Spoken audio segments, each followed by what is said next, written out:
नमस्कार, आपल्या सगळ्यांचं स्वागत आहे मराठी न्यूज मध्ये। पंढरपूरच्या विठोबाची आषाढी वारी संपन्न झालेली आहे। आषाढी वारी झाल्यानंतर आज दुसरा दिवस आहे।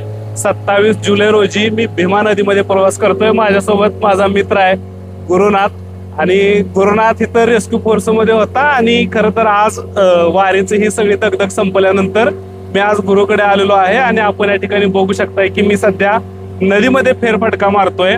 आज आषाढी वारी होऊन दुसरा दिवस आहे, मात्र जर आपण वाळवंटाची जर परिस्थिती बघितली तर पूर्णपणे वाळवंट जे आहे ते अजून सुद्धा वारकऱ्यांनी भाविकांनी पूर्णपणे भरून गेलेला आहे। भाविकांचा जो काही भक्तीचा मळा आहे तो अजून सुद्धा पंढरपूरमध्ये फुललेला दिसतोय। आपण जर या बाजूला बघितलं तर पूर्णपणे वारकरी जे आहेत ते पूर्णपणे वारकऱ्यांनी वाळवंट सगळं भरून गेलेलं आहे। आणि नदीचा जर विचार केला आपण तर ही भीमा नदी आहे आणि भीमा नदीमध्ये आता वीर धरणामधून जो काय 25,000चा सुरुवातीला नंतर 15,000चा विसर्ग जो सोडण्यात आला होता तो पूर्णपणे नदीमध्ये आता पंढरपूरमध्ये पोहोचलेला आहे। त्यामुळे पंढरपूरची ही जी काही भीमा नदी आहे ती आता दुथडी भरलेली आहे। या बाजूला जर आपण बघितलं तर हा इस्कॉनचा घाट आहे आणि इस्कॉनच्या घाटावरून सुद्धा ही काय बाजूला जे काही भाविक आहेत ते आहेत।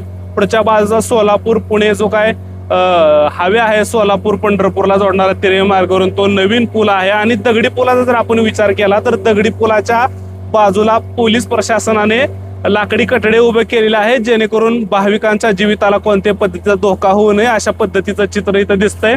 मात्र या वर्षीची जी काय आषाढी वारी आहे ती राज्याचे मुख्यमंत्री देवेंद्र फडणवीसांचा दावा आहे की साधारणपणे 35 लाख भाविक पंढरपूरमध्ये आले होते आणि त्या 35 लाख भाविकांची योग्य पद्धतीची काळजी घेण्याचं काम प्रशासनाने केलेलं आहे।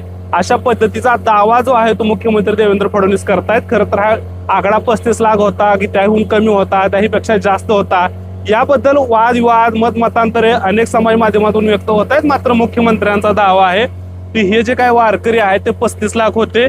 या बाजूला जर आपण बघितलं तर वाळवंटामध्ये चांगल्या पद्धतीची जी काय आहे ती वारी झाल्यानंतर स्वच्छता बघायला मिळते आहे। आता मी येताना ह्या पूर्णपणे वाळवंटात फेरफटका मारून आलेलो आहे। चांगल्या पद्धतीची स्वच्छता जी आहे ती वाळवंटाची यावर्षी बघायला मिळते। चांगल्या पद्धतीचं नियोजन निदान वाळवंटात तरी प्रशासनाने केलेलं दिसतंय। प्रामुख्यानं नगरपालिकेनं इथलं नियोजन चांगलं केलेलं दिसतंय। इथल्या नगराध्यक्षा प्रणिता बालके या सुद्धा ग्राउंडवरती उतरून चांगल्या पद्धतीची सुविधा भाविकांना मिळेल याची काळजी सातत्यानं घेत होत्या। सातत्यानं आषाढी वारीच्या पूर्वी सुद्धा वेगवेगळे जे काही सामाजिक संघटना असतील विद्यार्थी असतील त्यांना घेऊन वाळवंटाची स्वच्छता करत होते आणि त्याचं एकंदरीतच आता जे काय परिणाम म्हणून वाळवंट खूप चांगल्या पद्धतीचं स्वच्छ दिसतंय। या बाजूला जर बघितलं तर आजही अनेक भाविक जे आहेत ते या भीमा नदीमध्ये स्नान करतायत। आषाढी वारी जरी झाली तरी सुद्धा आपल्या विठोबाच्या दर्शनाची आज जी आहे ती भाविकांना लागलेली असते।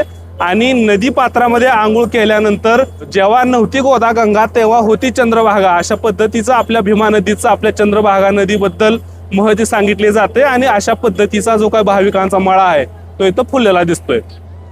एबी मराठी न्यूज साठी गोपमाळेसोबत मी गणेश गायकवाड, पंढरपूर।